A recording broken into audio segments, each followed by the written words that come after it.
معاملات عدالتوں میں سالہ سال سے لٹکے ہوئے ہیں اور اس کو انصاف نہیں ملتا، خاص طور پر جو وسائل نہیں رکھتا، جس کی کوئی شنوائی نہیں ہے، اس حوالے سے میں سمجھتا ہوں کہ یہ جو آئینی ترمیم ہوئی ہے اور جس میں کانسٹیٹیوشن بینچ کی تشکیل دی گئی ہے، انشاءاللہ میں سمجھتا ہوں کہ عام آدمی کو اس حوالے سے یقیناً آسانی حاصل ہوگی اور ان کے معاملات جلد طے ہونے کی بڑی قوی امید ہے۔ اسی حوالے سے جو 2006 میں لندن میں جو چارٹر آف ڈیموکریسی کے اوپر جو دستخط ہوئے تھے شہید محترمہ بے نظیر بھٹو اور میاں محمد نواز شریف کے درمیان، یہ اس ویژن کی بھی میں سمجھتا ہوں کہ اس کی اکمپلشمنٹ ہے اور تکمیل ہے، اور اس ویژن کی سچائی کی گواہی ہے۔ اس میں بے پناہ مشاورت ہوئی تمام سیاسی زعماء سے، جو کہ پارلیمنٹ کے اندر جن کی نمائندگی ہے، اور ان کے ساتھ بڑی تفصیل کے ساتھ مشاورت ہوئی، اور اس میں حزب اختلاف سے رکھنے والی جماعتیں بھی شامل ہیں، اتحادی جماعتیں بھی شامل ہیں، اور یہ ایک بڑی انتھک محنت کے ساتھ اور دل کی گہرائیوں سے مشاورت کے بعد میں سمجھتا ہوں کہ ہر ایک شق کے اوپر جو بحث تہمیز کے بعد یہ ڈرافٹ منظور کیا گیا، اور اس طرح سے یہ ایک مکمل جو ایک اسپرٹ ہے جو مشاورت کی، کنسلٹیشن کی، یہ اس کی عکاسی ہے۔ تو اس حوالے سے میں سمجھتا ہوں کہ یہ 26ویں آئینی ترمیم اللہ تعالیٰ کے فضل و کرم سے پاکستان کی ترقی، خوشحالی اور پاکستان کے استحکام کے لیے انشاءاللہ بہت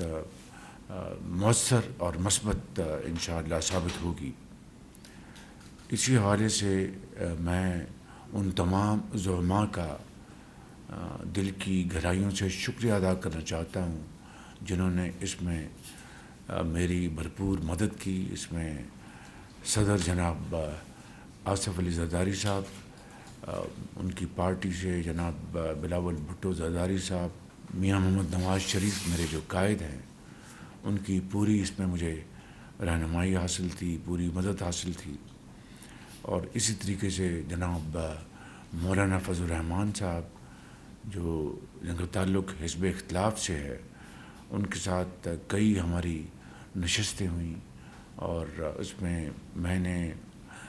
میرے ساتھیوں نے، جس میں جناب اسحاق ڈار صاحب جو کہ تشریف لے گئے ہیں کامن ویلتھ سمٹ اٹینڈ کرنے کے لیے، اس کے ساتھ لا منسٹر جناب اعظم نذیر تارڑ صاحب، اور اسی حوالے سے ہمارے رانا ثناء اللہ صاحب اور دوسرے زعماء اس میں شامل تھے جنہوں نے مولانا صاحب کے ساتھ بڑی تفصیل سے گفتگو کی۔ اسی طریقے سے ہمارے جو اتحادی پارٹیوں کے زعماء ہیں، چودھری صالح صاحب، اور ہماری جو اتحادی پارٹی MQM ڈاکٹر صاحب، ان کی پارٹی نے، پھر ڈاکٹر مالک جو ہمارے بلوچستان کے ہمارے ساتھی ہیں، ANP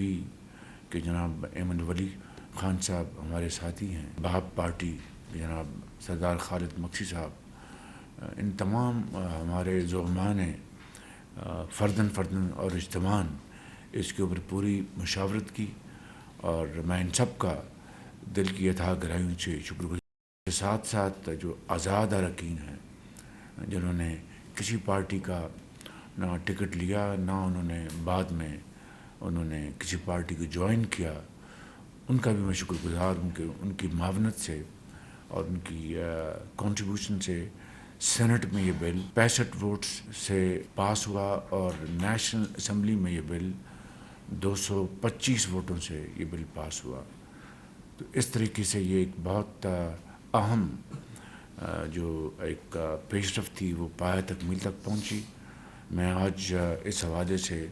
آپ سب کا فرداً اور اجتماعاً شکریہ ادا کرنا چاہتا ہوں، جنہوں نے میرے اس معاملے میں میری بھرپور معاونت کی ہے۔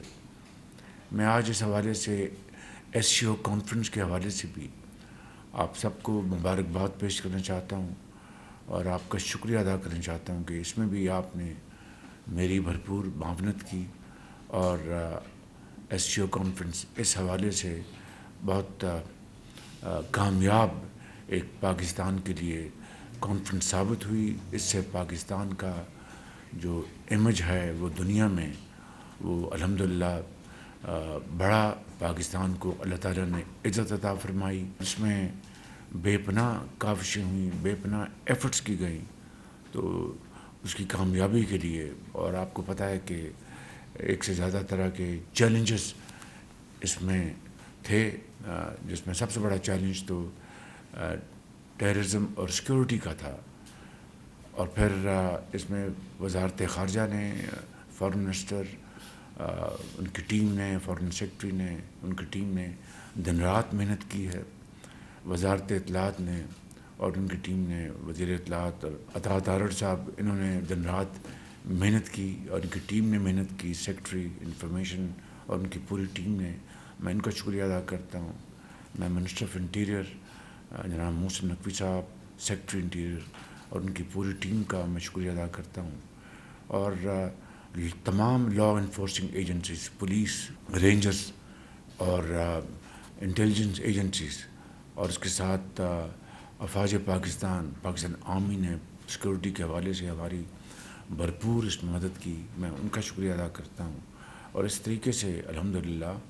میں سمجھتا ہوں کہ 11 سال بعد چینی وزیر اعظم پاکستان تشریف لائے۔ پہلے 2013 میں لیٹ پریمیئر لی تشریف لائے، اور اب 11 سال بعد موجودہ پریمیئر لی چیانگ تشریف لائے، 11 سال بعد،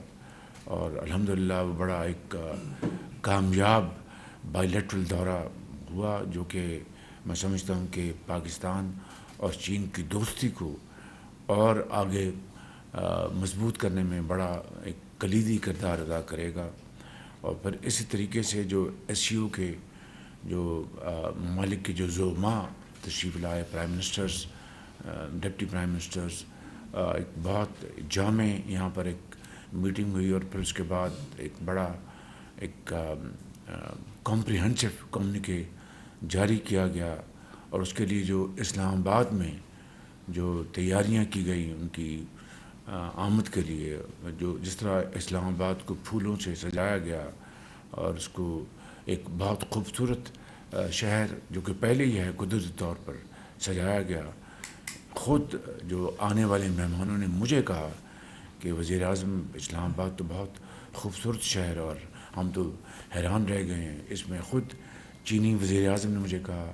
روس کے وزیر اعظم نے مجھے کہا، اور دوسرے زعماء نے۔ تو میں CDA کے چیئرمین علی رندھاوا، جو کہ بڑے اکمپلشڈ ایک بیوروکریٹ بن چکے ہیں، ان کی محنت کو، ان کی ٹیم کی محنت کو داد دیتا ہوں، اور انہوں نے بہترین کام کیا، اور میں پرائم منسٹر آفس کی ٹیم کو شکریہ ادا کرتا ہوں، چیمہ صاحب کا، سیکرٹری اسد گیلانی، اور پورے درجہ بدرجہ تمام افسران کا ان کا شکریہ ادا کرتا ہوں، اور آپ سب کا، وزراء کا، جنہوں نے بھی اس میں حصہ لیا، میں بہت آپ سب کا شکر گزار ہوں۔ اور امید کی جانی چاہیے کہ اب انشاءاللہ پاکستان کی جو معاشی ترقی ہے، جس کے آہستہ آہستہ جس میں بہتری آ رہی ہے، آہستہ آہستہ اس میں نکھار آ رہا ہے، ہماری آپ کی سب کی اجتماعی کاوشوں سے انشاءاللہ اللہ تعالیٰ کرے گا کہ پاکستان آگے ترقی کی طرف تیزی سے رواں دواں ہوگا۔ مجھے دہرانے کی ضرورت نہیں کہ ہماری جو مہنگائی کی شرح اس وقت 6.9% پہ آ چکی ہے، اور جو کہ بہت ایک بڑی رب تعالیٰ کی طرف سے کمال مہربانی، اور اسی طریقے سے ہماری جو پالیسی ریٹس ہیں بینکس کے، اس میں بھی خاطر خواہ کمی آ چکی ہے، اور مزید کمی آنے کی پوری توقع ہے انشاءاللہ۔ جو غزہ میں اور لبنان میں جو ظلم و ستم جاری ہے، اور وہاں پہ جو بے گناہ مسلمانوں کو، بچوں کو، ماؤں کو شہید کیا جا رہا ہے دن رات، اور اس میں کوئی کمی نہیں آ رہی. اور عالمی جو ممالک ہیں اور قوتیں ہیں ان کا آنا جانا ضرور ہے، لیکن ابھی تک اقوام متحدہ کی سیکورٹی کونسل کی جو قراردادیں ہیں اس کے اوپر قطعاً کوئی عمل نہیں ہوا سیز فائر کا. اور اسی طریقے سے جو ہیگ میں جو انٹرنیشنل کورٹ ہے اس کے فیصلے کے اوپر بلکہ ان کو ردی کی ٹوکری میں اس کو پھینک دیا گیا ہے، ڈسٹ بن آف ہسٹری. اس سے زیادہ میں سمجھتا ہوں کہ دیکھتی آنکھ نے اور سنتے کانوں نے اس سے زیادہ دلخراش واقعات نہ پہلے کبھی دیکھے نہ کبھی سنے. ہم سب کی اللہ تعالیٰ کے حضور دست بہ دعا ہم اس کے حضور یہ درخواست کرتے ہیں کہ وہاں پر سیز فائر جلد سے جلد بند ہو اور بے گناہ مسلمانوں کا قتل عام ختم ہو، اور دن رات جو خون کی ہولی کھیلی جا رہی ہے اس کا خاتمہ ہو. اس حوالے سے پاکستان نے پہلے ہی اپنے غزہ اور لبنان کے بھائیوں بہنوں کے لیے جو بھی امدادی تعاون کیا وہ پوری قوم کے سامنے ہے. میں نے خود اس حوالے سے کئی میٹنگز لی ہیں. ہم نے ایک مزید جامع پروگرام بنایا ہے جس میں ہم اپنے فلسطین اور غزہ کے بھائیوں کے لیے جو بھی امدادی سامان ہے وہ ہم ان کو پہنچا سکیں. یقیناً ان کو پہنچانے میں بہت مشکلات ہیں، راستے میں بڑی رکاوٹیں ہیں، اس کی تفصیل میں یہاں پر بیان نہیں کرنا چاہتا، لیکن اس کے لیے ہم پوری کوششیں کر رہے ہیں. Foreign office, deputy prime minister, ان کی ٹیم، چیئرمین NDMA اور احسن اقبال صاحب ان کی سربراہی میں یہ ٹیم کام کر رہی ہے. تو انشاءاللہ میں آج اس میٹنگ کے حوالے سے پاکستان بھر کے عوام کو اور خاص طور پر جو صاحب حیثیت ہیں جن کو اللہ تعالیٰ نے بے پناہ نعمتوں سے نوازا ہے اور مالا مال کیا ہے، آج وقت ہے کہ وہ اپنے غزہ اور لبنان کے بھائیوں اور بہنوں کے لیے آگے بڑھیں اور وزیر اعظم ریلیف فنڈ میں جو بھی رقوم جمع کرا سکتے ہیں اپنے خوش دلی سے وہ کرائیں. جو بھی امداد وہ پہنچا سکتے ہیں، کنٹریبیوٹ کر سکتے ہیں، وہ پہنچائیں. یہ میں سمجھتا ہوں کہ وہ دین اور دنیا دونوں کمائیں گے، دنیا میں بھی